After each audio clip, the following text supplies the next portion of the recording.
technology-infused assessment model. Our perception. Students come from poor family backgrounds. Students are new arrivals to the country.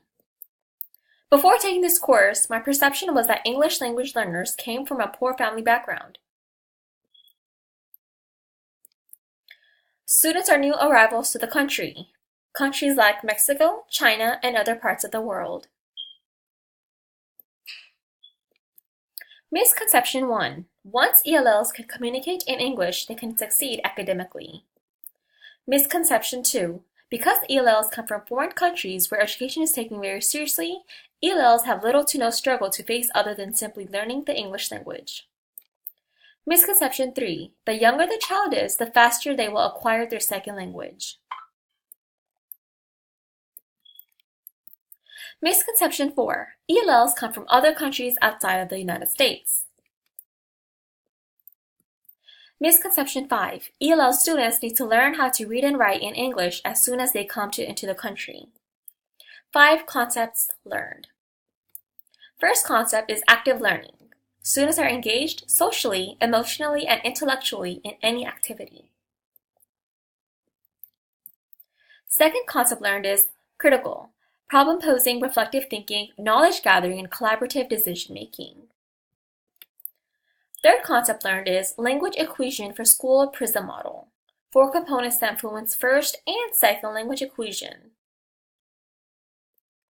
Fourth concept learned is common underlying proficiency, also known as interdependence of language, theory by Cummins.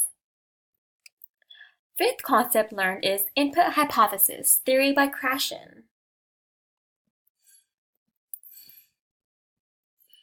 The 10 key takeaways. Do use a variety of approaches, such as CALLA,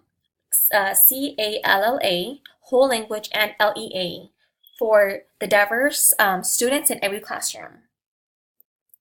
Don't overwhelm students with a workload. Make sure you spread out the activities throughout the day and the year, making Monday a little bit more heavier than Friday, making it less and more fun and chill for the students. Do activate prior knowledge. Make sure that you ask questions from previous content areas so that they can make connections. Don't force beyond limits. Make sure that you stay in the limits of how much a student can handle. Some students just can't grasp the information as quick as other students can, so allow them more time.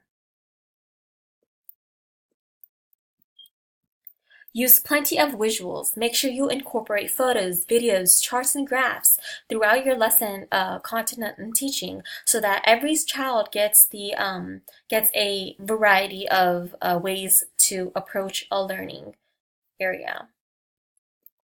Don't expect perfection throughout the year. Perfection is not attainable, but if we chase perfection, we can catch excellence.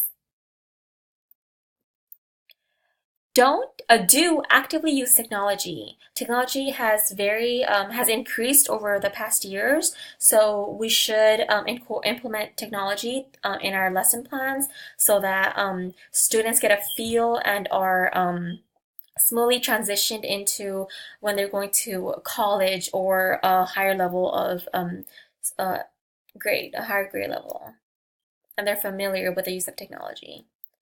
Don't publicly discipline. Make sure that you don't, like in a big crowd, if there's a student who needs to be disciplined, you take them to the side and make sure that they are not, taunted in front of a group of students, that they will, at the end, they will feel embarrassed. So that can be done privately in every way.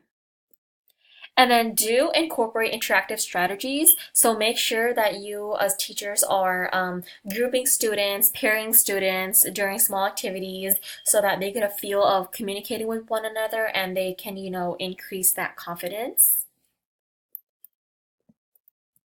And then don't waste time and energy. Make sure that you plan your day, your week, your month, and time, energy, and attention, is productivity. So make sure that when there's one student who is, distracting and you can just pull them out and then talk to them later so that the rest of the class is not wasting their time and attention to actually learn.